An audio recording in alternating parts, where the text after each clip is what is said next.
Bonjour et bienvenue dans le Podcapsuleur, le podcast qui aime la bière et les brasseurs. Une semaine sur deux, le Podcapsuleur reprend la route pour aller à la rencontre des brasseries françaises. Dans chaque épisode, je vous emmène découvrir des hommes et des femmes au parcours de vie extrêmement variés qui un beau jour ont décidé de faire de la bière leur métier. Chaque visite est différente, chaque histoire est singulière, ce qui reflète bien la grande diversité du milieu brassicole.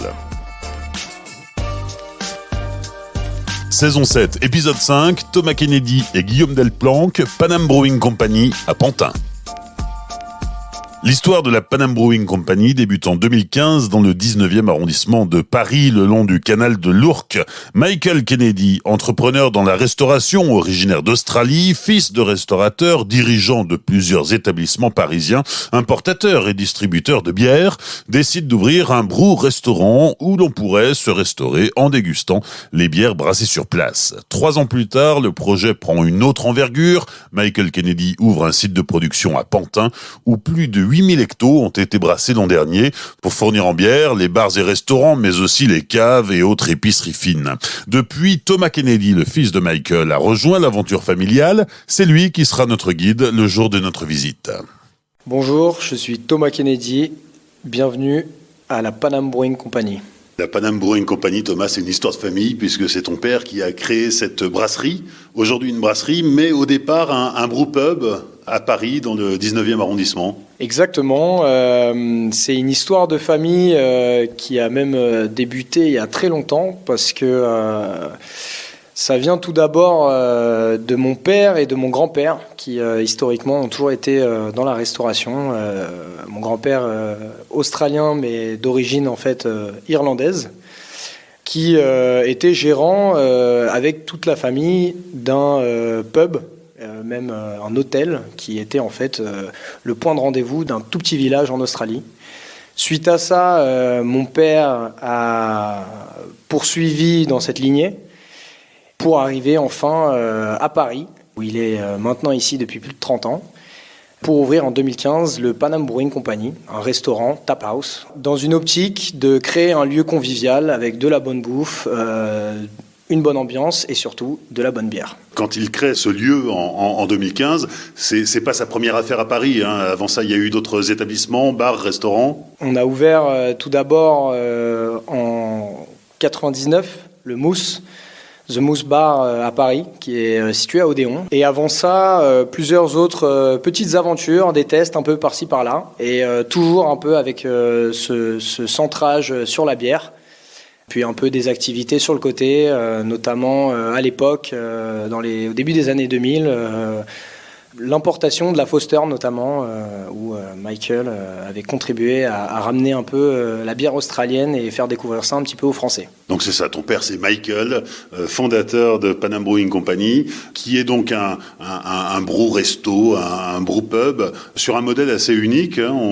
On est pratiquement les pieds dans l'eau. C'est vrai que le spot est assez réputé aussi, au-delà de la bière, pour son joli ponton flottant, qui a d'ailleurs été élu par Time Out, un des top 10 des meilleures terrasses de Paris. Donc on est très fiers, et ce qui nous permet aussi de ramener, on va dire, une population un peu plus large, qui nous permet ensuite de leur faire découvrir un petit peu la bière artisanale et tout ça autour de bons produits. Donc Michael Kennedy importe de la bière en France, il en achète aussi en France pour vendre dans ses différents établissements. Qu'est-ce qui fait le déclic ? Pourquoi est-ce qu'un jour il se dit, tiens, si je produisais ma propre bière ? Oui, comme j'ai mentionné avant par rapport à la Foster's, mais il y a aussi eu la Moosehead, une bière canadienne aussi. Donc toujours un peu cette idée de pouvoir proposer aux Parisiens et aux visiteurs une diversité des bières et pas de retrouver forcément les mêmes bières qu'on peut retrouver dans la brasserie du coin. Et puis le déclic, il est venu tout d'abord, donc toujours dans cette recherche constante un peu de nouveaux produits, de nouvelles bières intéressantes, qui nous vient aussi particulièrement des Américains, des Anglo-Saxons. Tout ça pour se dire qu'au bout d'un moment, ça serait cool un peu de pouvoir proposer nous-mêmes une bière qui correspond au palais des Parisiens, mais en même temps en imposant un peu notre identité à nous. Donc c'est à travers de beaucoup de voyages, d'expériences et de rencontres avec des gens de ce milieu qu'on a ensuite un peu pu peaufiner l'image de marque et du produit qu'on voulait proposer à nos consommateurs. Donc à partir de 2015, les premières bières sont brassées à Paris dans le 19e, et puis 3 ans plus tard, 2018, nouveau changement de braquet. Là, il s'agit de produire de la bière à plus grande échelle pour la vendre à d'autres bars, d'autres établissements, d'autres consommateurs, à travers évidemment du fût, de la bouteille. Exactement. 2015, donc l'ouverture de la Tap House, et puis petit à petit... on sent les consommateurs plus intéressés, plus engagés dans le consommé local. Et on sent vraiment autour de nous des commerces, des bars, des restaurants qui veulent en fait de la bière du 19e arrondissement et plus globalement parisien. Suite à ça, on se penche sur la question et on se dit que nous aussi, on aimerait bien pouvoir faire un peu découvrir nos produits au-delà de Paris intramuros. Donc, on part sur le projet de la Cité Fertile, ouverture en 2018, avec nous l'idée de pouvoir proposer de la bière aux habitants de Pantin et à tous les visiteurs de la Cité Fertile dans une démarche éco-responsable, tout en pouvant produire pour nous de la bière, l'enfûter, l'embouteiller et tout faire chez nous pour ensuite pouvoir la distribuer un peu partout où on pourra. Oui, parce que les ambitions sont grandes. Exactement, on a des ambitions sur les années à venir à se faire connaître un peu plus en France et si possible à l'international ensuite. Alors parle-nous de ce lieu où on se rencontre aujourd'hui, la Cité Fertile. C'est un lieu un peu improbable, c'est un tiers-lieu à Pantin où il y a une brasserie mais pas que. Comme tu as pu le voir un petit peu aujourd'hui et actuellement on se situe dans la salle des Flamants Roses. La Cité Fertile, c'est un tiers-lieu, une ancienne gare SNCF qui a été totalement retapée en réutilisant tous les matériaux qui étaient déjà présents sur place, mais aussi en allant chiner un petit peu dans les brocantes, les marchés, du matériel, donc des tables, des chaises, tout ce qu'on pouvait un peu trouver de rétro, pour garder aussi ce côté un peu authentique. Donc c'est un lieu aujourd'hui qui attire beaucoup de monde, mais pour beaucoup d'événementiels, des marchés, des petits producteurs locaux, des événements, des privatisations aussi. Et évidemment, la possibilité de venir nous voir en vrai, goûter la bière sur place et visiter la brasserie, en apprendre un peu plus sur le milieu brassicole et comment on crée nos produits tout simplement. Ah oui, parce qu'il y a la brasserie, mais il y a aussi un bar, il y a aussi une espèce d'énorme terrasse. Comme tu as pu le voir, on a un beer garden, un bar d'intérieur, et puis nous, notre bar, ce qu'on appelle le bar des cuves, qui va servir un petit peu plus à la dégustation, beaucoup plus axé sur la bière et nos produits à nous, évidemment. Mais voilà, il y a aussi un grand hangar qu'on utilise pour des concerts, des événements à plus grosse échelle, et ce qui nous permet aussi de pouvoir disposer du lieu toute l'année, et pas simplement l'été avec le beau temps. Donc aujourd'hui, Panam Brewing Company, c'est 2 sites de production puisqu'on continue à brasser à la Tap House. Exactement, on n'a jamais voulu stopper ce qu'on faisait à la Tap House et au contraire, le nouveau site nous permet d'une part de pouvoir embouteiller, enfûter à tout ce qui va être destination commerciale entre guillemets, mais c'est aussi un moyen pour nous de débloquer un peu plus de cuves. Notamment les cuves de la Tap House qui sont un petit peu plus petites et ce qui nous permet aussi de partir sur des recettes un peu plus funky, un peu plus recherchées et de pouvoir proposer de la bière un peu pour une plus grande population, c'est-à-dire des gens qui découvrent la craft, qui veulent commencer tout doux avec une petite pale ale ou partir sur un peu une IPA qu'on ne retrouve pas forcément dans le commerce. Mais aussi pour les aficionados pour partir sur des recettes un peu plus folles. Tout à l'heure, on a goûté ensemble une petite Berliner Weiss au basilic. Voilà, c'est typiquement le genre de bière qui peuvent être un peu plus cool, un peu plus intéressant, et voilà, un peu pour tous les palais, on va dire. Ça permet aussi de faire des brassins tests à petite échelle avant de peut-être les dupliquer un jour sur la grosse unité de prod. Totalement, et c'est vrai que on va pas se mentir que dans le milieu artisanal, il y a toujours ce côté de recherche et ce côté un peu de la peur de rater une bière, par exemple. Donc c'est sûr que à l'inverse de grands industriels qui restent plus focus sur une recette en particulier et avec du matériel qui leur permet d'éviter les faux pas. Donc c'est vrai que ça nous permet un peu plus de se faire des petites folies sans trop stresser, on va dire. Mais ce qui nous permet aussi de débloquer tout un nouveau tas de recettes. Et c'est vrai que là, sur la Tap House, depuis l'ouverture, on a dû brasser plus d'une centaine de bières, avec beaucoup de variantes sur des recettes qui existent déjà, mais aussi de s'améliorer tout simplement et de changer les recettes quand il faut, hein, et au contraire de garder les recettes quand elles marchent. La prochaine étape pour Pan-Am Brewing Company en 2023, c'est le déménagement du site de production principal. Exactement, déménagement prévu bientôt. On ne peut pas trop en dire encore, on laisse un peu la surprise, mais ça va être un déménagement proche de là où on est actuellement. Tout d'abord dans une optique de pouvoir produire plus, parce que c'est vrai qu'on commence à être un peu à l'étroit, mine de rien. Et puis toujours dans cette optique aussi de pouvoir créer plus de recettes, de s'aventurer un peu plus dans des recettes plus funky, encore une fois, et de pouvoir se développer un peu plus en France. Et comme je l'ai dit tout à l'heure, si possible ensuite à l'international. On a aussi la contrainte que la Cité Fertile est un lieu qui, pour l'instant, tient le coup. Malgré que ça fait plusieurs années que le lieu est menacé d'être fermé à cause d'accords avec la mairie de Pantin. Donc on profite de ce lieu un maximum tant qu'on peut, mais voilà, il va y avoir une période et un moment où on va être obligé de déménager. Et voilà, work in progress, on va dire. Et alors, tu parlais de capacité de production. Effectivement, on ne l'a pas mentionné, mais grosso modo, Pan-Am Brewing Company, aujourd'hui, sur les deux sites, c'est pratiquement 10 000 hectos à l'année. On est à 1300 hectos sur la Tap House et à 8300 sur la brasserie.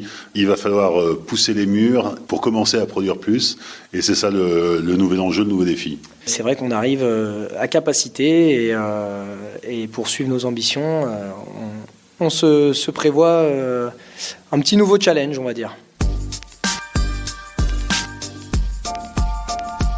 Thomas, c'est parti pour la visite. On se trouve ici dans la salle des maltes. C'est parti. Ici, on réceptionne toutes les matières premières. Comme tu peux voir autour de nous, on est bien entouré. On travaille historiquement avec la malterie Soufflet, basée à Nogent. Donc on essaye de favoriser les circuits courts. Mais comme tu peux voir autour de nous, on a des types de malt d'un peu partout. En l'occurrence chez nos amis belges et amis allemands. On va aller aussi sourcer des malts un petit peu plus spéciaux. Comme autour de moi, là tu peux voir ici un malt tourbé, un malt chocolat, un malt café, qui va nous servir un peu plus pour les bières noires, les bières stout. Le malt, je ne vais pas expliquer à quoi ça sert, mais en insistant quand même sur l'importance de la sélection de nos produits pour pouvoir brasser des bières de qualité, tout simplement. Tout commence ici, on réceptionne les sacs, on sélectionne la quantité et les types de malt qu'on va assembler pour ensuite pouvoir brasser nos recettes. Je profite aussi du coup peut-être pour parler du houblon. Donc dans la salle des maltes ici, on a aussi une petite salle réfrigérée, donc important pour le houblon, pour pas qu'il se dessèche et pour garder ses saveurs. Donc je t'invite à me suivre pour voir ça de plus près. On a un frigo ici, donc maintenu entre 0 et 3 degrés, où on va garder, donc comme tu peux voir autour de toi, des houblons qui vont nous venir d'un peu partout dans le monde, en fonction des recettes et de nos besoins. Donc des houblons plus classiques, mais aussi des houblons un petit peu plus tropicaux. On a en ce moment pas mal de houblons de Nouvelle-Zélande, d'Australie, toujours de l'américain évidemment. Et puis voilà, des houblons allemands, français évidemment, en fonction des recettes. On garde ici aussi les levures, tous les sachets, les petites bouteilles qu'on voit là. Des levures qui vont nous servir en fonction du type de bière qu'on va brasser, donc évidemment fermentation haute et basse. Des levures qu'on va sourcer pareil en fonction de nos besoins un petit peu partout. Alors, une fois que le grain est envoyé dans le circuit, il va passer par les tuyaux que tu peux voir ici pour finir dans cette machine qui est ce qu'on appelle un concasseur, qui va du coup écraser le grain, ce qui va nous permettre d'extraire les saveurs des céréales, mais aussi surtout de libérer les sucres fermenticibles qui ensuite permettront de créer l'alcool nécessaire aux bières. Une fois que le grain est concassé, on a un circuit d'eau qui va arriver et qui va pouvoir se mélanger avec la céréale pour l'envoyer directement sur la maison de brassage qu'on va voir juste après. Je voulais juste rajouter une petite précision, c'est qu'ici le matériel avec lequel on bosse, et notamment la petite machine qui fait du bruit derrière toi, vont utiliser une technologie qui va en fait réutiliser l'eau pour pouvoir refroidir les circuits ou à l'inverse les réchauffer, tout en gaspillant le moins possible et en limitant la consommation d'énergie au maximum. On est actuellement dans ce qu'on appelle la maison de brassage. Tu peux voir derrière toi 3 grosses cuves. Donc une fois que la céréale est envoyée dans le circuit avec l'eau, elle va se retrouver dans la première cuve ici, qu'on appelle la cuve d'empâtage.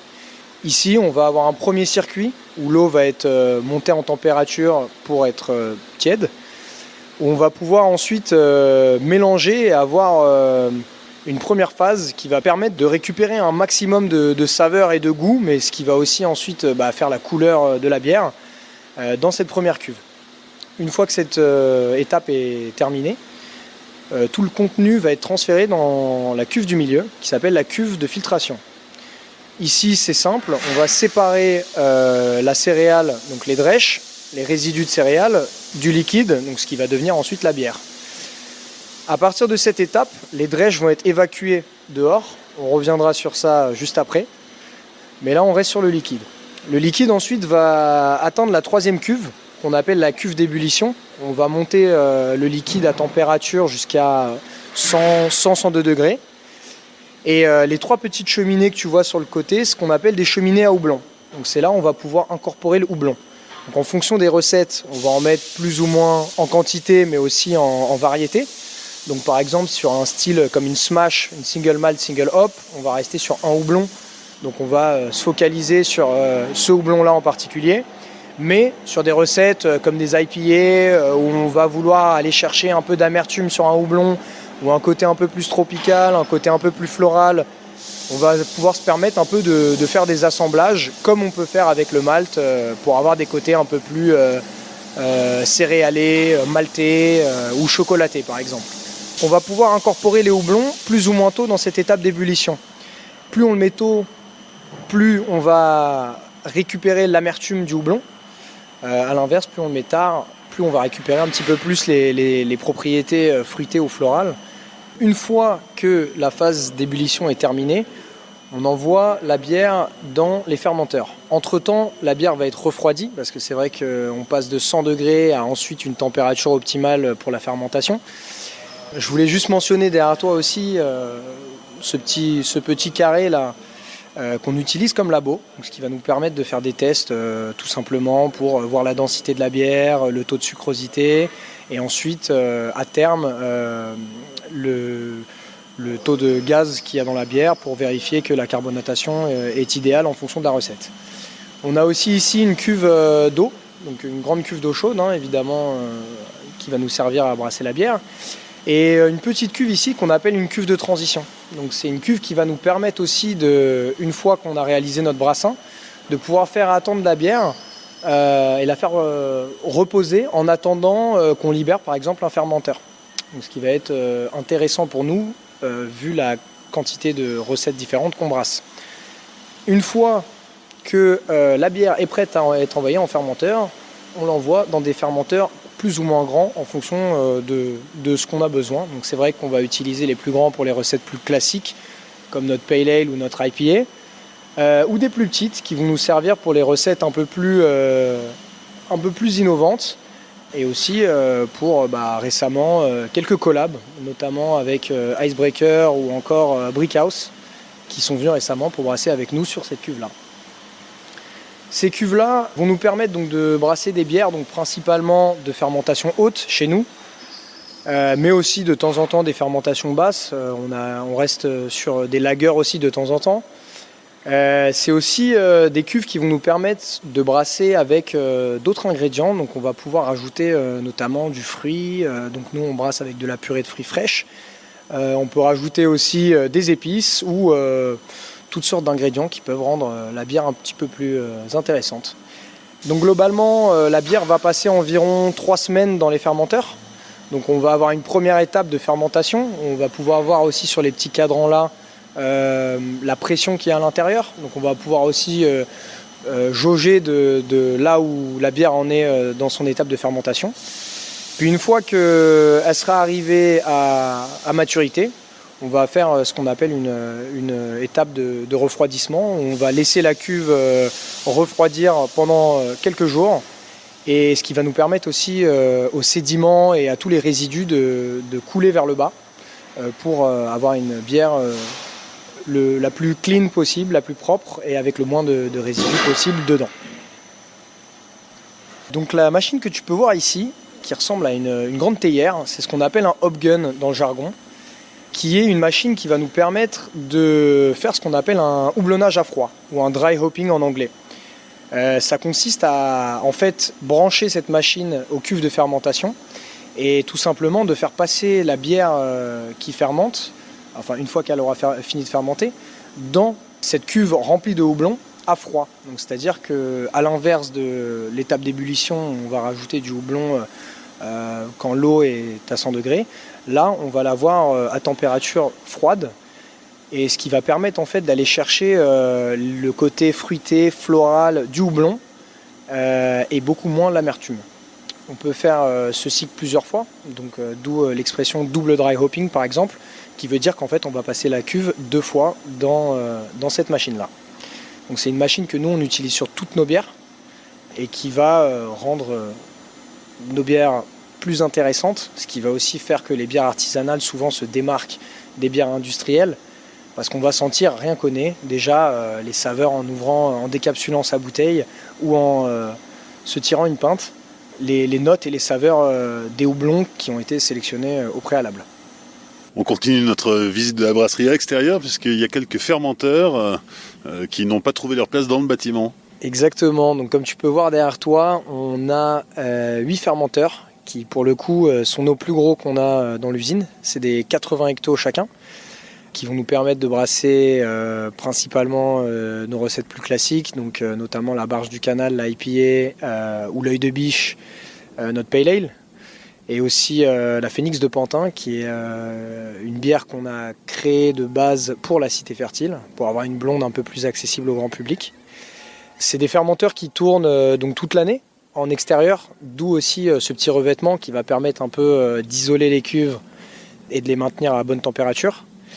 Et comme tu peux voir, ce gros bloc de béton armé en dessous qui soutient le poids de ces 8 fermenteurs qui, quand ils sont remplis à max, pèsent un peu. On est aussi dehors ici pour te montrer l'évacuation des drèches. Donc comme je t'ai dit quand on était dans la maison de brassage dans la deuxième cuve, une fois qu'on filtre les résidus de céréales, donc les drèches et le liquide, on va évacuer les drèches par le tuyau que tu peux voir ici. Donc toutes les poubelles que tu vois derrière toi ici réceptionnent le grain qu'on utilise ensuite pour créer du biogaz qui va être traité pour rouler tout simplement, comme on peut voir à Paris avec les bus de Paris qui roulent au biométhane ou au biogaz. Aujourd'hui, la Panam Brewing Company brasse sur 20 hectos. L'un des avantages du déménagement, ça va être de pouvoir augmenter cette capacité de production. Exactement. Donc comme tu as pu voir sur la maison de brassage, on est sur une maison de brassage qui brasse 20 hectos par 20 hectos. Donc pour remplir un 80 hectos, on va le faire en 3-4 fois, quoi. Notre ambition pour la prochaine brasserie, c'est de doubler la maison de brassage et puis d'obtenir des fermenteurs plus grands aussi pour pouvoir satisfaire la soif des consommateurs. Oui, un sujet qu'on n'a pas évoqué, c'est le rythme de brassage, parce que ça fait beaucoup de recettes, beaucoup de volume. Vous brassez à quelle cadence ? On brasse tous les jours, jusqu'à 3 brassins par jour, ce qui va nous permettre de remplir notre plus grosse cuve en une journée, globalement. Avec une équipe de combien de personnes ? Donc actuellement, une dizaine de brasseurs qui vont brasser, contrôler la qualité, mais aussi livrer les bières. Et globalement, sur la partie Pantin, on est une quinzaine avec 3 commerciaux et un peu plus de staff pour nous aider à gérer tout ça. On se trouve là dans l'espace de conditionnement de la bière, avec l'enfûtage, l'embouteillage, sachant que l'enfûtage représente quand même la majorité des volumes. Hein. C'est ça, on est nous sur une brasserie qui est très bière pression. On produit environ 80% de notre bière qui est ensuite conditionnée en fût. On fait aussi de la bouteille et de la canette, mais en beaucoup plus petite quantité. Derrière toi, tu peux voir la machine, l'enfûteuse, où on peut enfuter 2 fûts par 2 fûts. Donc un premier poste qui va servir à rincer et à laver le fût, le deuxième pour le remplir. Puis c'est envoyé ensuite sur la palette et prêt à être envoyé là où il faut. Par rapport à la bouteille, c'est la machine que tu vois derrière toi. À la main, les brasseurs vont positionner les bouteilles sur le tapis roulant.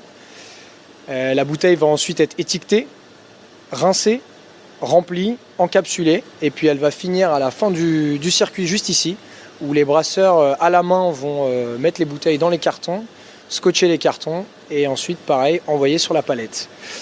Les brasseurs vont aussi vérifier visuellement et en pesant les bouteilles qu'il n'y ait pas trop de quantité ou pas assez.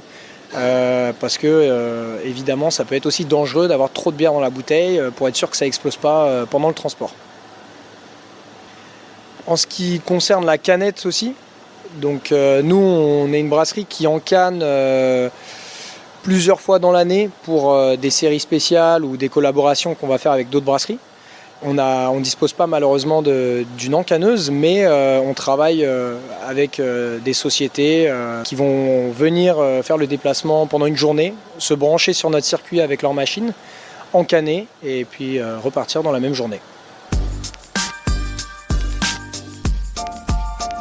Les 5 dernières minutes avec la dégustation, nous a rejoint Guillaume Delplanque, le birologue de la Paname Brewing Company, pour cette dégustation. Guillaume, que nous as-tu préparé ?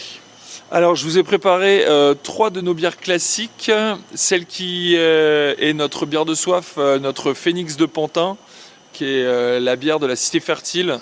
Phénix pour l'oiseau qui renaît de ses cendres, en rapport au quartier qui est en plein renouveau, en pleine restructuration. Donc ça vient un petit peu de sens. Et puis Pantin parce qu'on est effectivement sur le site de Pantin.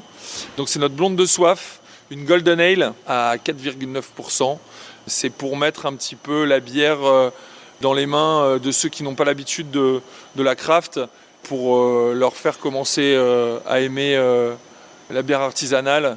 Alors cette bière est comme je le disais, une Golden Ale, donc une robe très dorée, avec une mousse légère. On est sur des notes plutôt céréales. Elle est très peu houblonnée. Donc encore une fois, légère amertume, mais pas astringente et pas dérangeante pour un public pas aficionado de la bière artisanale. Donc nous avons ce bon goût de céréales en bouche.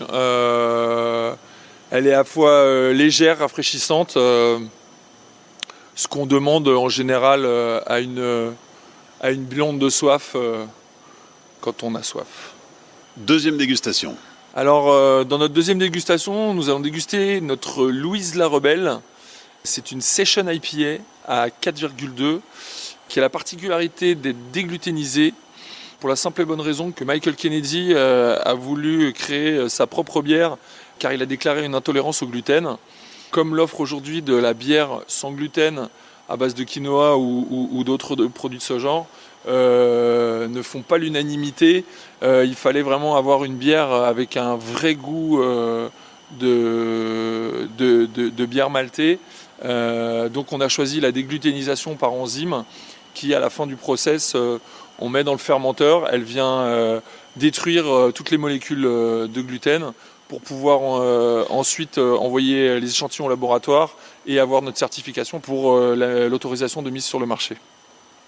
Alors on est sur une Session IPA, donc avec la même recette que notre IPA, avec beaucoup plus de légèreté en termes d'alcool. On est également sur une robe dorée avec une mousse généreuse quand il s'agit de la pression. On est sur des notes de fruits à coque et un peu d'agrumes sur la fin de bouche. Alors pareil, c'est une bière qu'on peut très largement consommer quand il fait chaud, en remplacement justement de la IPA avec un plus fort degré d'alcool. Ça permet d'en boire un peu plus sans être trop abîmé par et l'alcool et le soleil par-dessus. Parle-nous de l'étiquette de cette bière. L'étiquette, comme pour la Phénix de Pantin, c'est un illustrateur qui s'appelle Jeff Fisher, d'origine anglaise, qui est un ami de Michael Kennedy, qui nous a confectionné toutes ces belles étiquettes sur une base d'un tableau, d'une peinture, qu'on a digitalisé et ensuite réduit pour en faire des étiquettes. Louise la Rebelle, c'est en relation avec Louise Michel, qui était la rebelle anarchiste dans les années 1900 et qui brandissait souvent des pancartes pour libérer telle ou telle personne ou pour revendiquer telle ou telle chose. Donc on a dessus Louise Michel avec sa petite pancarte libérée pour la petite image au gluten retiré de cette bière. Troisième dégustation. Nous allons parler de notre flagship, de notre porte-drapeau de la brasserie, qui est la Barge du Canal. Son nom tient à la barge, donc à la plateforme flottante originelle de la taproom sur le canal de l'Ourcq. Et aussi parce on en rigole souvent en disant qu'il y a pas mal de barges de fous à véhiculer autour du canal. Donc c'est notre IPA, une IPA plutôt East Coast, dans la pure tradition des IPA, très généreuse en houblon. On utilise un peu de malt torréfié qui lui donne cette robe assez ambrée en comparaison à d'autres IPA. Donc là, on est sur une attaque en bouche avec un fort goût en fruits à coque, encore une fois, et un bon côté agrumé. Et la bonne amertume de l'IPA qui vient en fin de bouche vous tapisser le palais. Donc c'est très agréable pour ceux qui sont dans ce style de bière chargé en houblon. Et encore une fois, c'est aujourd'hui ce qui fait partie de nos plus grosses ventes avec notre Phénix de Pantin, notre blond de soif, qui touche un large public aujourd'hui, sachant que la IPA aujourd'hui est devenue un terme générique quand vous allez dans un établissement. Les gens veulent boire une bonne IPA, donc c'est ce qu'on essaye, nous, de continuer à leur offrir à chaque brassin. Quatrième dégustation, on enchaîne avec une collab. Oui, effectivement, notre dernière collab arrivée qu'on a brassée chez nos amis de Icebreaker, qui sont situés en banlieue de Toulouse, à Montrabé. Dan, le brasseur de Icebreaker, a toujours un petit grain de folie dans toutes ses recettes, et notamment quand il fait des collabs. Du coup, notre maître brasseur Filippo a été chez lui brasser cette pastry sour chocolat framboise. Donc ça a été brassé sur un 10 hectos et la collab a fait qu'on y a mis 22 kg de chocolat blanc en poudre et de la bonne purée de framboise qui lui donne cette robe très rosé, un petit peu presque cassis, et un petit voile donné par le chocolat blanc. Mousse très généreuse. Cette collab a été nommée Banshee, que vous pourrez retrouver en canette et en fût dans les meilleurs endroits de France. C'est toujours bien le petit bruit comme ça à la fin pour la dégustation, pour montrer qu'on aime les produits qu'on fabrique. Donc vous avez une attaque en bouche où on a bien le chocolat blanc qui prend le pas au palais et le petit kick qui vient derrière le fruité de la framboise en fin de bouche qui en fait une bonne bière dessert. Ce type de bière est destiné notamment aux gens qui ont un problème avec l'amertume ou les bières trop houblonnées. Là, on peut tout à fait faire aimer de la bière, mais un style de bière à toute personne qui ne serait pas du tout cliente de bière artisanale.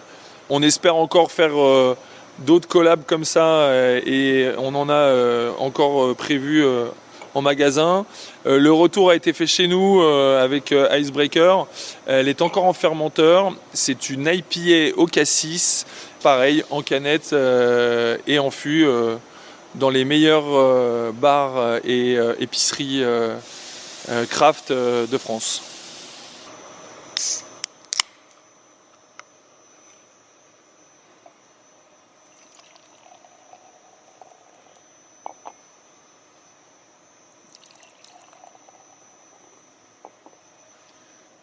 Guillaume, 5e et dernière dégustation. Avec une bière maison cette fois-ci, c'est pas une collab. Hein. Exactement, c'est pas une collab. En fait, c'est un peu une collab, mais pas avec une autre brasserie. On a fait le choix de faire une collab avec un torréfacteur. Ah, donc c'est une collab. Avec un torréfacteur du 13e arrondissement de Paris qui importe son café de différents pays du monde et qui le torréfie avec son torréfacteur dans le 13e arrondissement.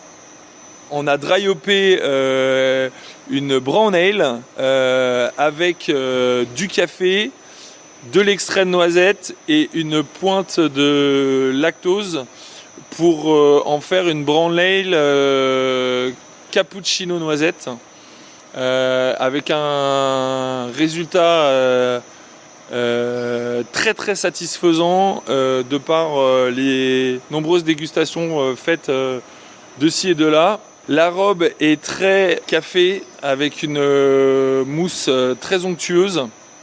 On a une première attaque sur la noisette qui vient se faire devancer ensuite par cette bonne saveur de café.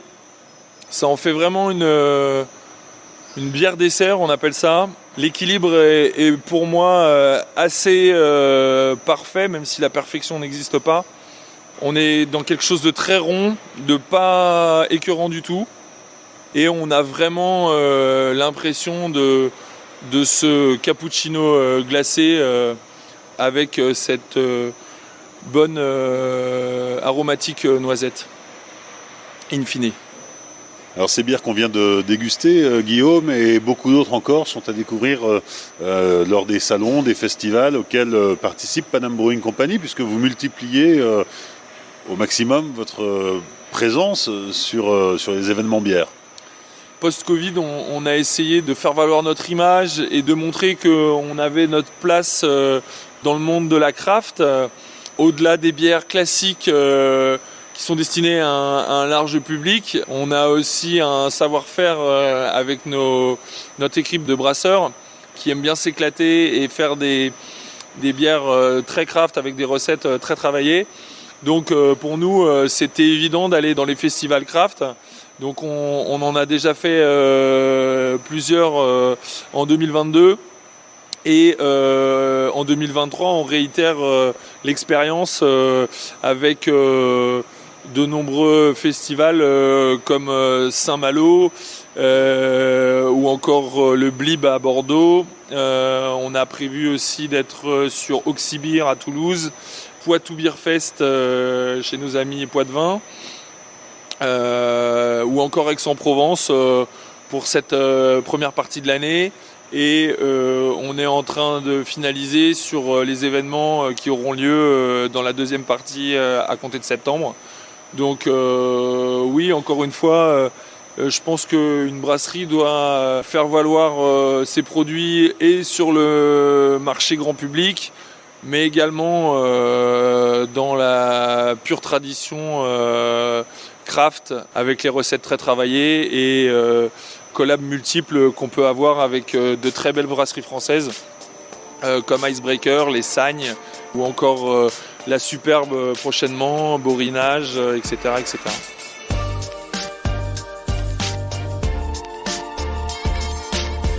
Merci à Thomas Kennedy, Guillaume Delplanque et à toute l'équipe de la Panam Brewing Company pour leur accueil lors de l'enregistrement de cet épisode. Sur les réseaux sociaux du Podcapsuleur, Facebook, Twitter, Instagram, vous pourrez découvrir la brasserie en images. N'hésitez pas à liker, commenter, partager cet épisode autour de vous. Pensez aussi à donner votre avis et à laisser 5 étoiles sur Apple Podcast ou sur Spotify. Vous pouvez aussi soutenir le Podcapsuleur sur Tipeee. Le lien est dans la description. Rendez-vous dans 15 jours pour découvrir une nouvelle brasserie. D'ici là, souvenez-vous, l'abus d'alcool est dangereux pour la santé, alors savourez mais sans forcer.